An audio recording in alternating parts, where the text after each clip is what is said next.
Hello friends, आज हम बात करेंगे एडीएचडी और ऑटिज़्म में क्या सिमिलैरिटीज़ है, क्या डिफरेंसेस है और हम बच्चों में कैसे पहचानें कि ऑटिज़्म है या बच्चे को एडीएचडी है। ऑटिज़्म और एडीएचडी दोनों अलग अलग डेवलपमेंटल डिसऑर्डर है, न्यूरो डेवलपमेंटल डिसऑर्डर हैं। इन दोनों के कुछ सिम्टम्स एक जैसे हैं और कुछ यहाँ पर डिफरेंसेस भी हैं। एडीएचडी में बेसिकली 3 चीज़ें आती हैं: इनअटेंशन, हाइपर एक्टिविटी, इम्पल्स कंट्रोल। ये तीनों एरियाज़ पर इफ़ेक्ट पड़ता है बच्चों के। इसका मतलब होता है कि बच्चे कंसंट्रेट नहीं कर पाते किसी काम पर, एक जगह टिक कर नहीं बैठ सकते, हाइपर होते हैं और कुछ बोलने या कुछ करने से पहले वो सोचते नहीं हैं। मैंने एडीएचडी से रिलेटेड डिटेल में एक वीडियो बनाया है, आप डिस्क्रिप्शन बॉक्स पे लिंक चेक कर सकते हैं। आगे बढ़ते हैं। एडीएचडी के 3 टाइप्स होते हैं, 3 सब टाइप्स होते हैं। डॉक्टर सिम्टम्स के हिसाब से डायग्नोस करते हैं कि बच्चे को या पेशेंट को किस टाइप का एडीएचडी हो सकता है। सबसे पहले इसमें आता है इनअटेंटिव, हाइपर एक्टिव, इम्पल्सिव और कंबाइंड। एडीएचडी की जो सिम्टम्स है वो बहुत ज़्यादा इम्प्रूव हो सकते हैं। जब बच्चा बड़ा होने लगता है तो ये सिम्टम्स इम्प्रूव हो जाते हैं अगर लेवल ऑफ डिग्री कम हो तो, और घर में अगर होम बेस्ड प्लान अगर फॉलो करें पेरेंट्स तो ये काफ़ी ज़्यादा हद तक इम्प्रूव हो जाता है। बट जिन बच्चों को एडीएचडी होता है वो बच्चे एडल्टहुड में जाने के बाद भी ये सिम्टम्स एक्सपीरियंस करते हैं और इस कंडीशन में काउंसलिंग की मदद से वो अपनी कंडीशन को मैनेज कर सकते हैं, इम्प्रूव कर सकते हैं। अब ऑटिज़्म के प्रॉब्लम एरिया को देखते हैं। एएसडी यानी ऑटिज़्म स्पेक्ट्रम डिसऑर्डर, ये बच्चों के 3 एरियाज़ पर इफेक्ट डालता है और हर एरिया पर इसका लेवल जो होता है वो अलग अलग हो सकता है। कहीं ज़्यादा दिखे आपको साइन, कहीं कम दिखे, कहीं ज़्यादा प्रॉब्लम आती हो एरिया पे और किसी एरिया पे कम आती हो, ऐसा हो सकता है। इसमें सबसे पहले आता है language and communication, social development, stereotype और रेपिटेटिव बिहेवियर।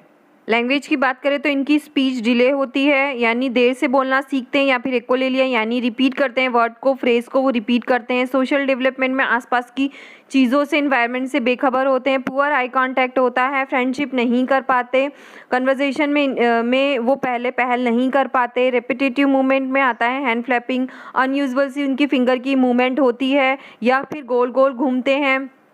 इनमें ध्यान की भी कमी हो सकती है। अब देखते हैं हम बच्चे में कैसे पहचाने कि ऑटिज़्म है या एडीएचडी है। इसके सबसे पहले हम कुछ एरियाज़ को देखेंगे कि कौन से एरिया में क्या डिफरेंस होता है, क्या दोनों बच्चों में डिफरेंस देखा जाता है। पहले हम अटेंशन का एरिया देखते हैं। एडीएचडी में बच्चे ध्यान नहीं दे पाते, किसी काम में बहुत जल्दी डिस्ट्रैक्ट हो जाते हैं, बहुत ज़्यादा कॉन्सेंट्रेट वो नहीं कर पाते किसी भी काम में, काम कोई भी हो, चाहे उनका फेवरेट ही क्यों ना हो, वो नहीं कर पाते।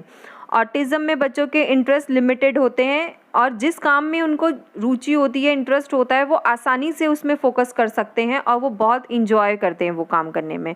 और जिन चीज़ों में उनका इंटरेस्ट नहीं होता ऑटिज़म में, उनमें वो फोकस नहीं कर पाते हैं, बिल्कुल उन चीज़ों पे कंसंट्रेट नहीं कर पाते और उनका जो इंटरेस्ट भी होता है वो काफ़ी लिमिटेड होता है। लेकिन अगर किसी चीज़ में उनको इंटरेस्ट आ जाए तो वो उसके बहुत एक्सपर्ट भी बन जाते हैं।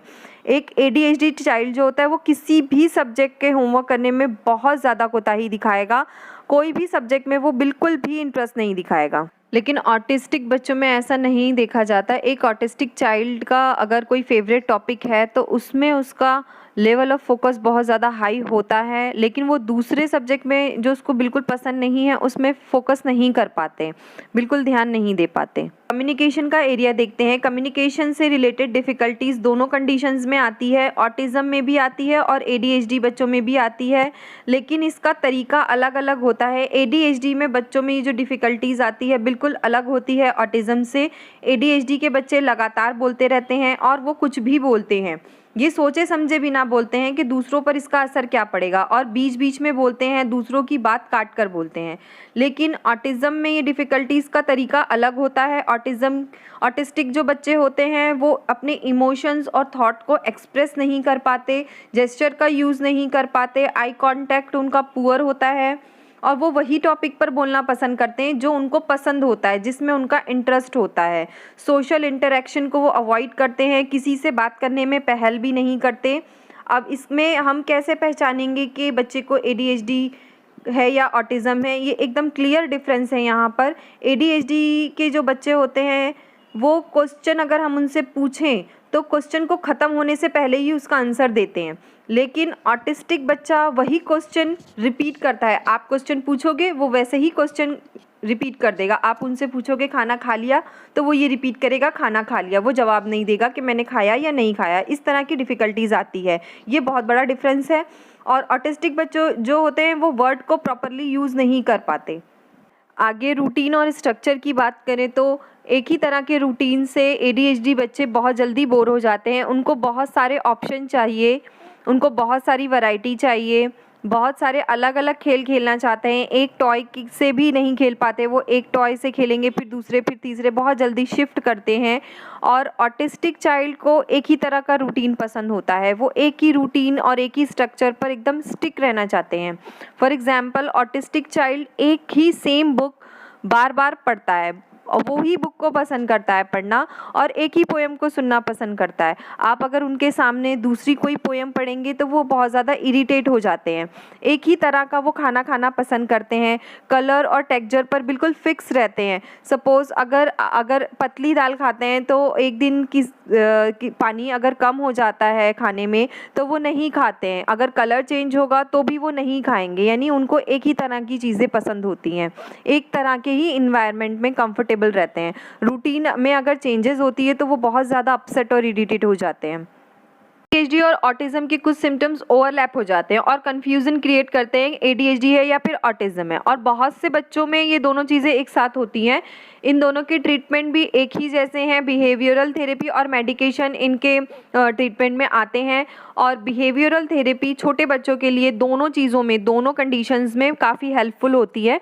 ऑटिज्म में बहुत अलग अलग सिम्टम्स होते हैं, तो हर सिम्टम का लेवल ऑफ डिग्री भी अलग होता है और हर बच्चे पे ये अलग तरीके से इफ़ेक्ट डालता है। तो बच्चे की नीड के हिसाब से, बच्चे की ज़रूरत के हिसाब से पूरा प्रोग्राम बनाया जाता है, फिर उसको फॉलो किया जाता है। इन थेरेपीज़ में counselling, education, intervention, occupational therapy, speech therapy, sensory integration, ये सब चीज़ें आती हैं। इसके अलावा भी बच्चे की ज़रूरत के हिसाब से ये सब प्रोग्राम मॉडिफाई किए जाते हैं, बनाए जाते हैं, थोड़ा बदलाव भी होता है इम्प्रूवमेंट के हिसाब से। उसके अलावा पेरेंट्स की ट्रेनिंग और वर्कशॉप भी बहुत इंपॉर्टेंस रखते हैं, जिसकी हेल्प से पेरेंट्स अपने बच्चों के प्रॉब्लम्स को घर पे मैनेज कर सकते हैं थेरेपी के ज़रिए, वो प्रोग्राम में कुछ सीख कर, ट्रेनिंग हासिल कर।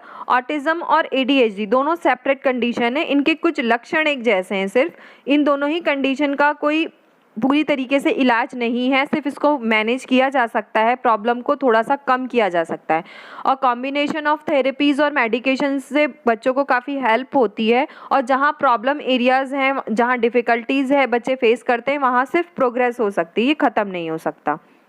आपके भी बच्चे को अगर इस तरह की समस्या है तो आप वर्कशॉप और ट्रेनिंग सेशन ज़रूर अटेंड कीजिए। Thank you.